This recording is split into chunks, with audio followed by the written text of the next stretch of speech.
snacks. What it do, snackers and snackettes? It's your boy Gage. That's the kid Sin. That there's the guy named Jokes with the Pokemon hat on. This right here is Loading Snacks Weekly, where we get together once a week and we talk about things that are happening in pop culture. And this week, let's talk about comics. Ooh. Gonna change things up a little bit. Okay. I have a few questions for you. Okay. When did you start reading comic books?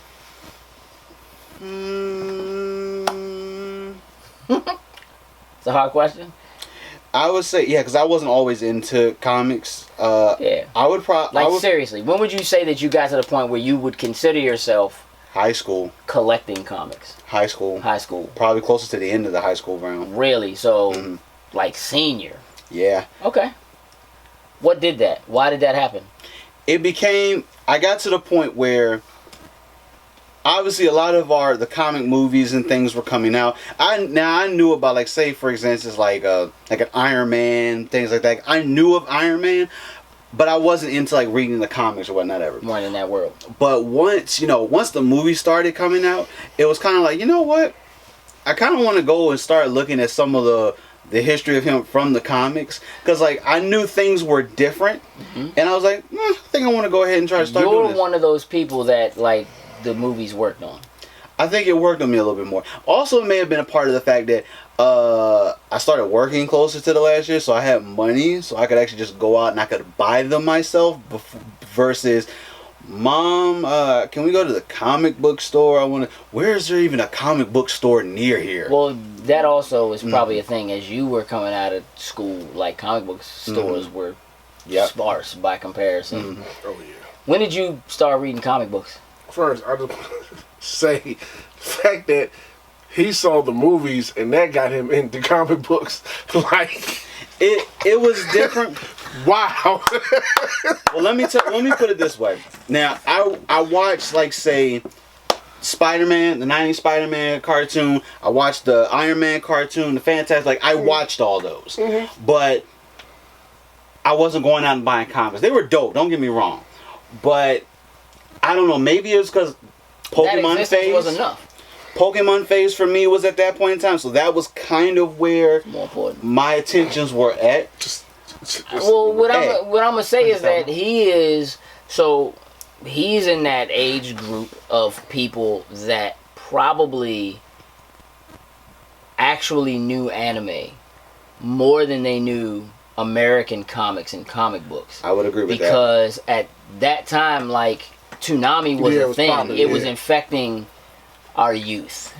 You know what I mean? And, like, a lot of the United States comic book troubles, I think, should be attributed to anime and what was happening in cartoons and things with, like, Cartoon Network and Toonami, and that actually having an effect on that buying generation. You know what I mean? And so, while there are a lot of other factors for sure that led to that kind of pit that comics and comic books were in, I think that has a lot to do with it. And it kind of makes sense. It's unfortunate but true. It is. Thanks for being part of that Hey, history. no problem. Yeah. For me, it was high school. Okay. Yeah, it was high school when I first got into what's that first? But when I got into, like, really going out and... So, like, 9th grade? Probably, 10th grade? yeah. Like, where high school is a nice wide swath. I'm going to say 9th grade. I'm going to say that's probably... Because I, had X-Men toys, all that kind of stuff. I was X-Men, no Avengers. I was House of X. Anything having to do with the X-Men. X-Force, X-Factor, Excalibur, Generation X. I was all about the X-Men, period. Yeah, but that was... Yeah. That was 9th grade for you. Yeah, when I started going out and getting them faithfully, yeah. So 7th grade for me. Okay. I was introduced truthfully to comic books. It's not like I never owned a comic book before. Right. You know what I mean? But, like, truthfully to the idea of comic books and the continuing storylines and the need to not only collect the next issue and find out what's going on, but get back issues was a real thing. That was something that I have the Sanidad twins to thank for kind of making that thing a thing. And so like 7th grade was really like that started for me, which was like right before the 90s X-Men hit. And before, you know what I mean? Like I came into X-Men like at the peak. Yeah, like you know what I mean? Like that was really where I came in. So I'm gonna just, you know, who is, period, across the board, who is your favorite comic book character? Ooh. I did not say manga. I know. Don't you said cheat. comic book. I'm no, just listen. I wasn't. That'd be something he would do. Plate. Oh, you're right. That'd be something right. he would do. You're right. You're right. That's true. But I said it to you, so now he already knows. Let's just, yeah. Comic book. You really have to think about that. I do. All right. Mostly. You don't have one. Yeah, I mean, like if you don't have one. Because I mean, for me, most of the comics that I've collected have been mostly your typical, your Marvel, your DC, some other that are out there. But I wouldn't say necessarily. There's kind of, I don't really have a favorite, like one particular comic brand or a character that I just have to go and like just buy. Like I don't care about that. I don't care about who you buy. Who's the coolest? Who's your favorite comic book character? Period. Hands down. Who's your person? Who do you pick? We're going to war. There's a battle. You must pick a character. Your character versus his character versus my character. Who do you pick?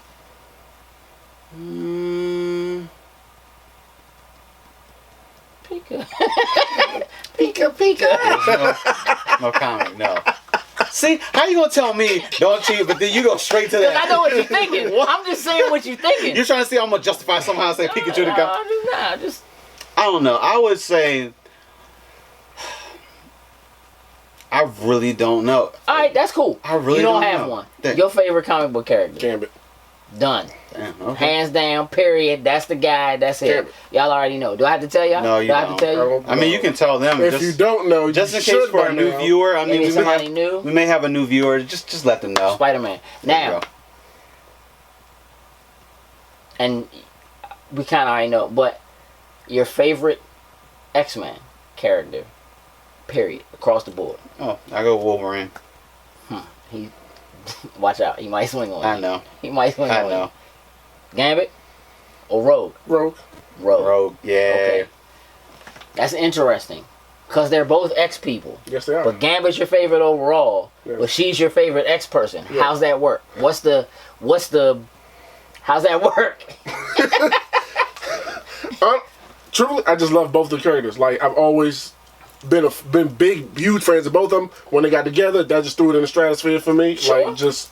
Sure. So it's the only way I can figure of answering that question and just being honest. Like, I just...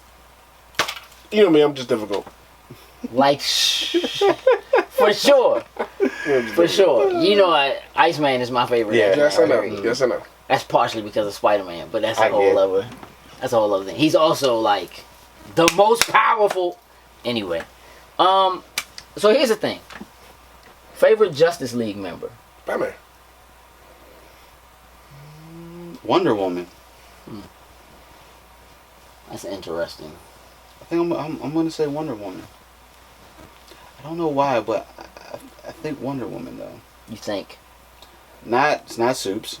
No. It better not be. Because you wouldn't Not be on sitting this in the couch. seat. I mean, I would say the difference would be like, say, if we were talking Arrowverse, obviously it would have come out Arrow or Flash. But if you're gonna factor them in, then I would say the Flash. Oh, Flash is a Flash is a member of the Justice Yeah. League. That's what I He's thought a it was core gonna member of the be, Justice. yeah. That's what I thought it was gonna be. Core. He's a core Yeah. member of the Justice League. Like that's cool. But like I immediately think, now when I think of DC, that's my immediate go-to is just Arrowverse. So you know what? I think there was a time like when as a kid, I was in love with Green Lantern. Mm-hmm. Like, first of all, green's my favorite color. It hasn't always been, and back then it wasn't. But there was just something about the ability to just create something, Mm-hmm. Okay, yeah. and you know what I mean, or whatever. And then like when and I didn't know that there was a Black Green Lantern until Justice League, the show, came out. Right? I wasn't familiar. Because I didn't... When I started reading comic books, I became a Marvel guy. I didn't read both. You know what I mean? Right. I know DC stuff. I follow storyline stuff like that. But, like, Marvel is just... That's where my heart is. But I really think it's Martian Manhunter. Okay. Interesting. Okay. The power set is just too raw. Like, now he'll be. If I was picking powers, if I was picking abilities, like if I could have an ability based on the power set of any of those characters, it would probably be Martian Manhunters. Dig it. Alright, so look, now that we've established some background, where we are, comic books, all that kind of stuff, kind of what I want to get into at this point is how the ever-changing landscape of comic books, because it's constant. Like, there are certain things that always remain. You know what I mean? That, like, don't change. But, like, especially within the last few years, it seems like there is some major world event. You know what I mean? Like, universe-changing event is constantly happening. I was gonna say it's back when we were doing that was a rare thing, like for the big thing to come together. When it happened, it was like you knew something. It was like now it just seems like every month it's just a big thing to start. Yeah, just something new starting. And it's not. I don't know if it's just because time is just like goes faster, you know what I mean, as you get older or whatever, but like it feels like it does feel like they're doing a lot more of those over the past few years. Every time you turn around, something like that is happening. And I think my personal opinion is that a lot of it revolves around what is happening in the more mainstream landscape and how that's affecting what's happening in comic books, and whether or not they are either trying to keep people who are comic book fans invested in what's happening in movies and TV by kind of having those things mirror each other.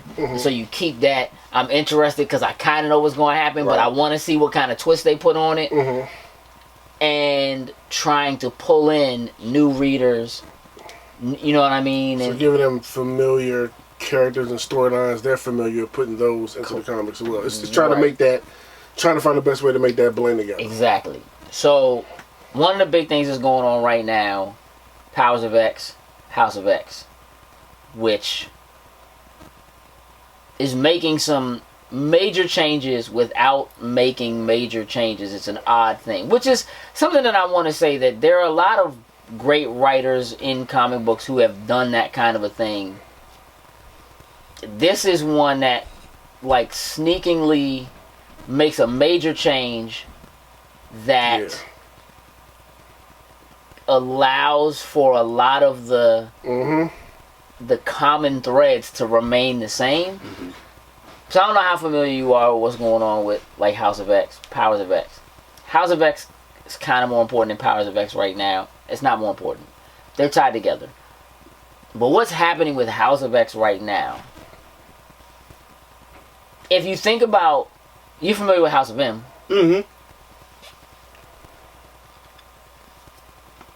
I'm not going to get into House of M. Anybody who's watching right now who doesn't know what House of M is, you should definitely go back and, like, at least look into the Wikipedia, go online, find YouTube, look up House of X, Comics Explained, something like that. House of M. Read into that story and Scarlet Witch and learn about what her powers are really like and what she's capable of doing and how it affected mutants and so forth. But it has something to do, I think, Emma Frost, if I'm not mistaken. For House of M? No, not M. I know about M. House of X? Yeah. No, sir. No, I don't know. House of X, which I think is really geared towards how the MCU is going to try to bring mutants into the fold. X-Men or mutants into the MCU is, we're only a couple of issues in. Let's start with that. So we don't know a whole lot. What we do know is that Moira McTaggart, who has been around with X-Men forever, for decades, she is a staple, good friend of Professor X, always kind of helps him figure things out. Doesn't have any powers of her own, but always able to kind of help him figure out things and understand other people's powers, and kind of can put together like plans or for how he can help somebody learn how to use their powers, that kind of a thing or whatever. Turns out, she apparently is a mutant. Oh. Hold up. That's half of the bomb. Oh. Yeah, that's like a quarter of the bomb. Yeah. She, apparently, her mutant ability is resurrection. So, she dies, she comes back, and she retains all of the prior knowledge of her past life. But it seems like, and we don't know for sure yet, like maybe she's creating a new timeline every time she comes back. So like, she dies and comes back and kind of realizes that, like, she basically, as a child, she gets sick, and it seems like she dies, and she kind of wakes from it, and apparently, like, that is the awakening of her mutant ability. Like, it's happening for the first time. She dies, comes back, retains everything, and she actually creates a cure for the mutant gene. And when it's found out that she has a cure for the mutant gene, basically what they do is, in the book, they go through different time periods in past, like, major events that have happened, and she's, like, there as sort of like a reason why things didn't pan out or something like that. Like, she wants to give this cure, like, Mystique shows up and it's like, nah, not happening, you can't do this, you know, or whatever. And they basically find out that she has this cure and they kill her. But, like, they burn her alive slowly because they want her to, they know she's gonna resurrect, and they want her to remember what it's like to die the way she died, because they don't want her to do what she was this. doing. Right. She comes back, does it again anyway, but she basically takes a different approach. And so at one point, she basically approaches Professor X, talks to him, finds out whatever, has him read her mind, and he can see that everything. She's aware of, like, what future is going to come. And so they kind of try to subvert it. There's, like, a utopia. Like, she goes with Xavier. There's a utopia. Mutants live in, like, this, you know, utopian land, biodome, where, like, everything's sweet. Humans ain't having it. Create the Sentinels, come through, attack her, all the mutants die. You know what I mean? Or whatever. She dies, starts all over again. So in this case, she's like, alright, that didn't work. Xavier don't have what it takes to do what it needs to do. She goes to Magneto. Tells Magneto what's popping, what's going to happen. He goes through, attacks everybody, you know what I'm saying, or whatever. Like, does like a nuclear attack on the White House. So everybody, the X-Men, the Avengers, everybody died. No, everybody came together and they whooped Magneto and her. Yeah. She dies, starts all over again. You know what I'm saying? So she comes back this time. She like, all right, Xavier, he wasn't raw enough. Magneto, he overdid it. He got overpowered. I'm hollering at my man Apocalypse. She goes and talks to Apocalypse. They do the whole 4 Horsemen of Death, all that kind of stuff. Still don't work out. She still dies, still comes back. Like, it's a recurring cycle. Like, no matter what she does, no matter how she does it, it's like humans and mutants are destined to have this battle, and mutants always lose.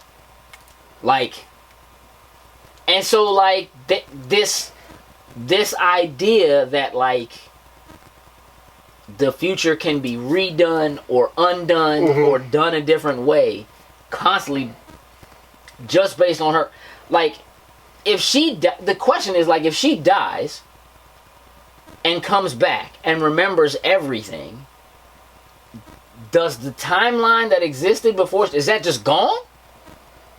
Is it still there? like continuing to thrive, but she died and she's we don't know, like we don't know, is she born to new parents, like is she a different like she's not a different person, she's Moira McTaggart in every joint. Whatever it is they're doing, because running at the same time as House of X is Powers of X, which basically runs a timeline which basically shows like the X-Men at year 1, the X-Men at year 10, the X-Men at year 100, the X-Men at year 1000. And it's like Xavier with the Super Cerebro, somebody, something else, and then somebody who looks like they might be a descendant of Xavier. Like, it's this timeline of the X-Men existence and like the X-Men throughout time. And somehow they're going to be tied together. Like, we don't know what. Right? And then you have things like what's going on with Carnage right now. You familiar with this? You told me about it. So, decades ago we had Maximum Carnage. Maximum, yep. Now we have Absolute Carnage? I can't think of what it is. Anyway, his new Carnage joint running. Carnage basically is trying to free Null, who is the symbiote god. So if you're unfamiliar with what they did with the symbiotes and how they like rewrote that history, there's a lot to it. We ain't gonna get into all of it here. We are gonna discuss some of it because it's important, and I think it's gonna tie into Spider-Man and what's happening in the MCU and how they're gonna tie Venom into the MCU and therefore tie that to everything else, because at the base of it, aside of what's happening from Carnage, like what Carnage is doing is Carnage is attempting to basically kill everyone who has ever had a symbiote. Anyone a symbiote has ever bonded with, he wants to kill them and take the remaining bits of that symbiote out of them to increase his ability so he can free Null, who is the symbiote god. Right. The symbiote god. Okay. But within the Venom symbiote storyline, they basically redid the Weapon X program. Yeah. So the weapon program, basically Captain America is the first weapon.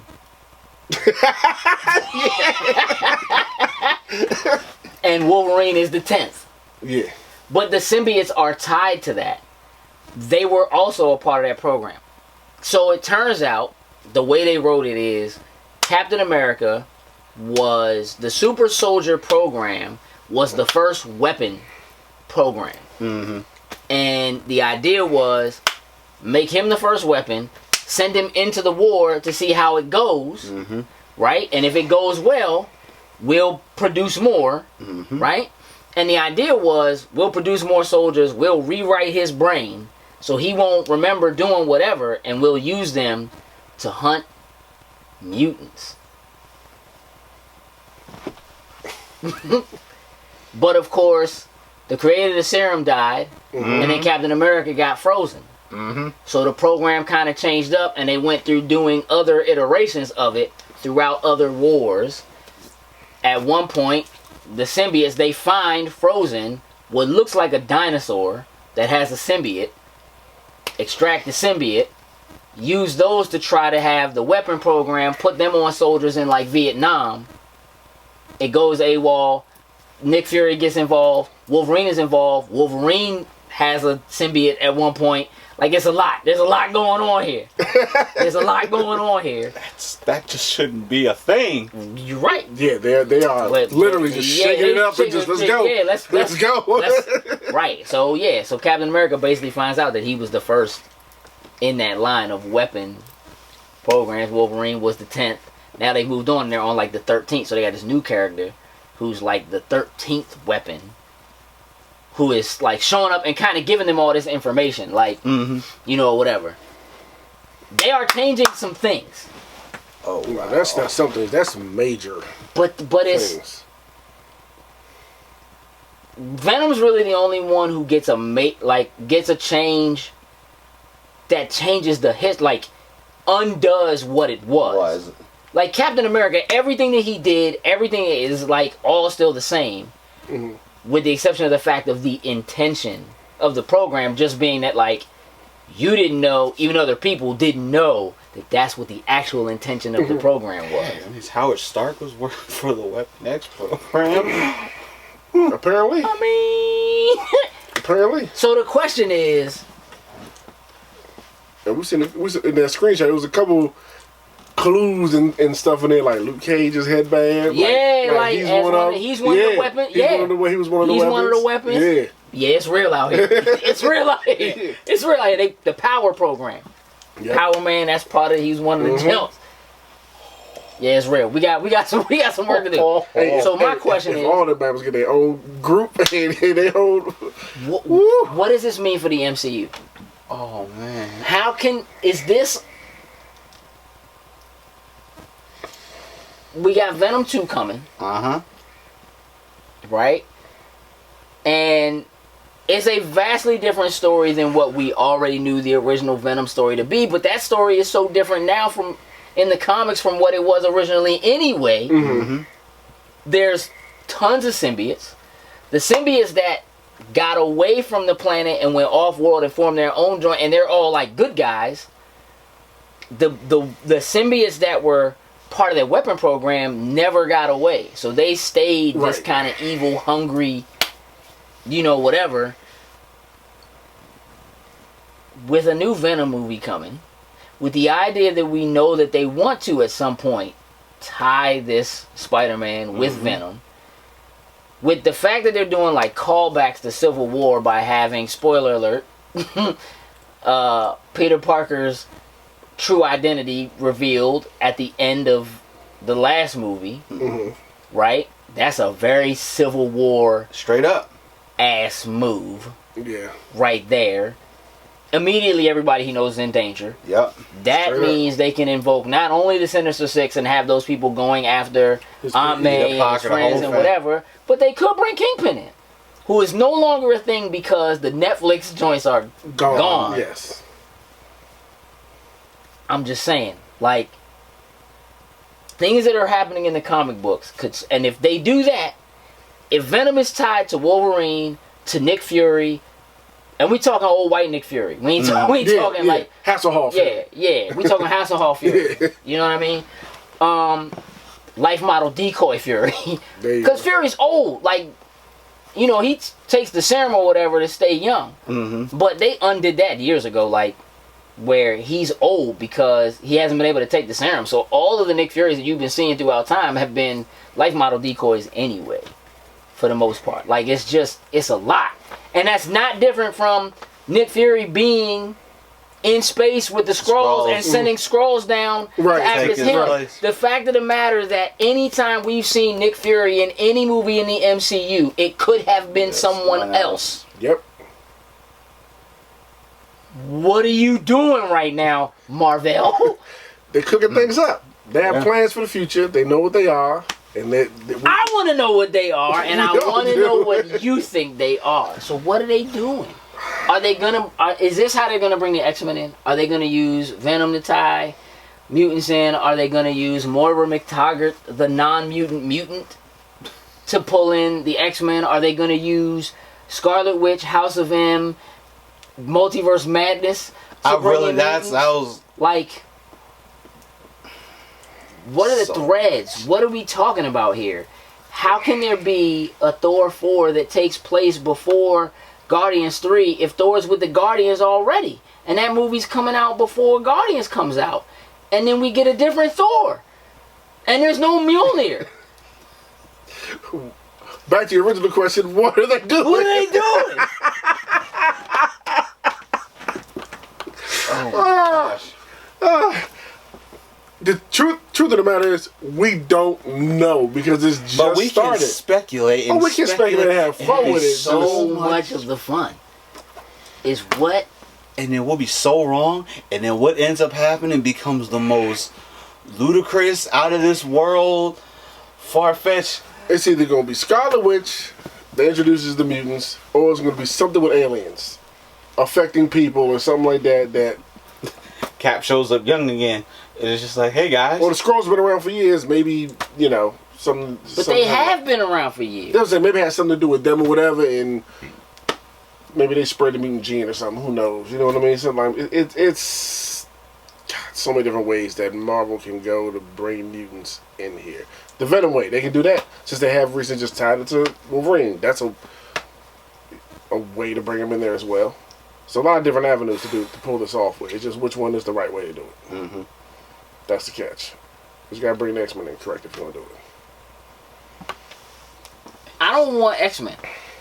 And I think we get Fantastic Four before we get X-Men, because that's the other thing that's happening. Is right now it looks like they're setting up X-Men versus Fantastic Four. They get washed. They would get washed. Washed. They would. But listen, but know that if they can do it, if they're gonna do it, there's gonna be something else that has to do with how that can even be a thing. Way to bring them both in at the like, same time, but do an X-Men versus Fantastic Four. No. Right now, I don't want X-Men versus Fantastic Four. I don't want an X-Men versus Avengers, because we don't have any of the Avengers that I care about to do it with. Be against the X-Men anyway. It's just not like why. No. Man, but then they also got to do Phoenix again, and you got to do the Phoenix Force 5. Like, you can't do Avengers versus X-Men. I think is like out of the question. Right. Totally out of the question. Young Avengers, totally in question. New X-Men characters, totally totally doable, given how they can use the 11th weapon, being Deadpool, who already exists. Yeah. They bring him in and tie. If Deadpool shows up in Venom, over. Yeah. Like, it's just because that would make sense. If Deadpool shows up in the next Spider-Man movie because he needs help. If they do Spider-Verse, which I feel like they're already leaning towards, which would be a great way to undo, Peter Parker Spider-Man, and all these other Spider people show up like, no, he's not. Like, I am, whatever, right? Like, totally a great way to do it. Could also be Tom's last film, which means then they can branch off and do other people and still keep Spider people and whatever. Have another Spider-Man that's from another universe. Totally doable, right? What are they doing? I don't know. They setting up something. No, something's cooking, and I do agree. They're working Marvel Studios, Marvel Comics. The writers are they're hand in hand trying to figure out how to make this puzzle work. Because as of now, like for movie wise, it's like X-Men is just out there. Even though we know they're working on it, it's just like, how do we do this without like necessarily? We want to take some of the continuity from the comics, but it's just like because of where we have gone with the MCU, pulling the continuity from the comics is just like out of the question. The only one that's still in question that they could do, which shouldn't be a problem, is House of M. It's just to undo it, and it's just like poof, they're all there, and it's like. At that point, like the X-Men movies are just canned. Like they're just in as much as they suck for some of them, they're just there. Nah, man, don't do that. Don't do that. X-Men movies don't suck. I didn't say all of them. I said some of them. You didn't even say some. You just said even though they suck. But okay. Some of them. I needed to make sure that we, you know what I mean. Some of them. Yeah. But I'm looking forward to the next 10 years. You ain't the only one. We all are. I'm looking forward to the next 2. But I want to be in Phase 5. Right now, just give me the next piece of the puzzle, which is the next movie. Just come on, let's get the ball rolling. Black Widow is. Let's do it. Which takes place before. Yeah. But they cheating. Gonna see Moria?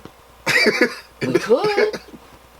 She could be there. Hey, listen, man. Budapest is about to be a problem. Could be Weapon 7. We don't know. I don't know.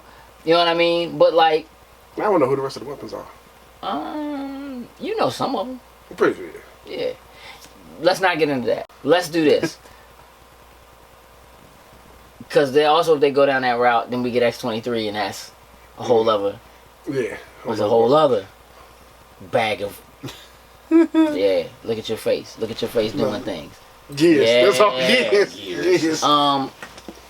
Here's what I want to know. I want to know. First of all, I want to say that right now I'm the most excited about Marvel Comics that I have been in a very long time.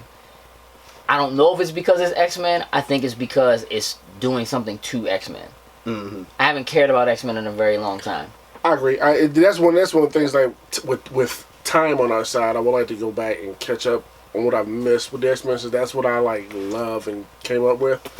Just I know they've had their ups and downs, but still, I would like to just. I got the whole Avengers vs. X-Men. I got the hardback book. Let's make it happen, Captain. That thing is clean. I know. That's clean. I know. Then you get to see your man Cyclops. See, that's the biggest thing that I want to see. I want to see that shift, and because as much as I could not stand, stand him growing up. I want to see if I change. You want to see that shit? You're not gonna change, cause we ain't gonna get into that. Right. What I want to do is I want to have the folks out there who are watching chime in the comments below. Let us know what you think. How do you think that the current run of comics in Marvel is going to tie into the MCU, and how are they going to use that to bring the characters that we know they now have access to into the current universe? Yeah. Should they just keep them separate and do a separate and just start the X-Men from scratch and do something separate? I'd be okay with that. One of the things I've said might be one of the easiest things to do. Just have an Avengers whatever thing and an X-Men thing, and then at one point in the future we can talk about bringing them together. Yeah. But that might be the easiest way to do it. Right. Let us know in the comments below what you think about that. With that, we're out. Toodles and Loos. What it do, snackers and snackettes? Did you like what you just saw? Would you like to help us grow? Here's what you can do. Shoot over to patreon.com/loading snacks. And don't forget to like, share, and subscribe on your favorite platform of choice. Appreciate you.